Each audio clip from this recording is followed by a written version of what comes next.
At 9 o'clock, we have arguably the game of the night, right? And all these Thursday games have been fun to get right back into the mood of the college football season, and maybe a couple of them are randomly close, right? Like it could happen. Maybe Boise State USF is a classic, but this is where college football really starts. We got Nebraska who's 7-6, traveling to Cincinnati who's 5-7. Nebraska favored by 6.5 points on ESPN.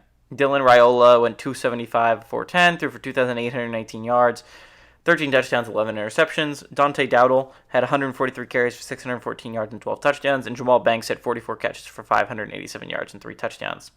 Brandon Sorsby for the Bearcats went 249 to 389, threw for 2,813 yards, 18 touchdowns, 7 interceptions. Corey Kiner had 204 carries for 1,153 yards and 4 touchdowns. And Xavier Henderson had 59 catches for 738 yards and 4 touchdowns.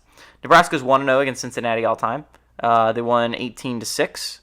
I'm sorry, they won in 1906, a very long time ago, 41-0, and it was at Nebraska. So they've never traveled to Cincinnati before. And before I was saying that the other games could be close, they could be, right? But this is the first game of week 1. The second game period of the college football season where we see 2 Power 4 teams duking it out. And while Farmageddon was an amazing way to start the season, right? Two Big 12 rivals going at each other. It's your first out-of-conference matchup where we get Power 4 versus Power 4. 2 teams that I think expectations are a little bit higher this year, right? Nebraska won bowling last year. Cincinnati did not. And it was the difference between a game for Cincinnati. If you win one more game, if you do not blow the game against Pitt, if you're Cincinnati, you went bowling last year. And that's heartbreaking, right? Nebraska's an interesting team to me. If you look at Matt Rule's previous rebuilds, right? Year 1 was rough. You look at Temple, you look at Baylor. They won 1 or 2 games. Second year, they went bowling. Temple, Baylor both went bowling in year 2. Third year is where you really turn it around. Temple had an amazing last year 3. Baylor was very close to a college football playoff spot in year 3 under Matt Rule. It's year 3 under Matt Rule in Nebraska. And while year 1 was not as disappointing, right, as year 1s on other previous Matt Rule teams, right? They went 5-7, which I think a lot of people were broken that they didn't go bowling in year 1. But look at other Matt Rule rebuilds, right? And honestly, 5-7 is really good.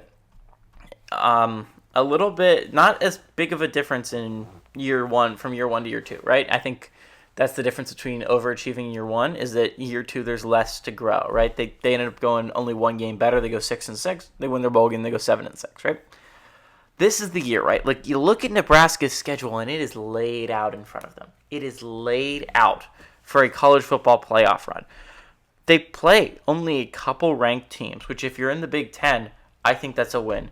They should only be underdogs, I think, in the Michigan and Penn State game, and everything else is laid out in front of you for Nebraska. It's laid out there for you to make a college football playoff run. And that's what's so cool about Nebraska this year is everyone's talking about Illinois is that team, right? Illinois is that team. And as much as I love Illinois, they're not really that team because they're ranked 12, right? Indiana was not ranked 12. They're not this year's Indiana. If anyone is this year's Indiana, I think it's Nebraska. A lot of people forget how good this team can be. They bring back Raiola. Again, a 5-star quarterback at the helm of this Cornhusker squad with a schedule that is very doable. And I know I'm not getting Cincinnati a lot of love. Sorsby's a hell of a quarterback for the Bearcats. I think they'll be fine this year. I think they're going to end up going bowling just enough to save Scott Satterfield's job, although I don't know if that's going to be a great thing. I think if Wisconsin ends up firing Fickle, I think Cincinnati will look to make a reunion there. All that being said, I think Nebraska is going to come out of this game. I think they're going to come out on fire.